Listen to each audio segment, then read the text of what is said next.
आजच्या वक्त्या ज्या बोलल्या त्यांच्याकडे बघा, तुमच्याकडे बघा. तुमचं वय कुठं, त्यांचं वय कुठं. त्यांनी आपल्या अनुभवातून किती तुम्हाला छान मार्गदर्शन केलं. तुम्ही काय म्हणता, आता मला होत नाही, मी करत नाही, परंतु त्यांनी काय सांगितलं, जिद्द ठेवा, सगळ्या गोष्टी तुमच्या हातून होतात. खरोखर या वयामध्ये त्यांना सलाम केलं पाहिजे, बरोबर.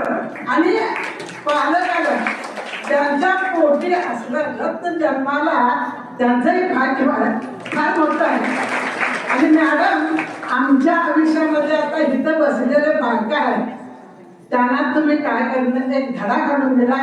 तुमच्या अंगात शक्ती आहे, तुमच्या अंगात जिद्द आहे, तुम्ही कुठलंही काम करू शकता. मला येत नाही असं म्हणून तुम्ही पाठीमागं राहू नका.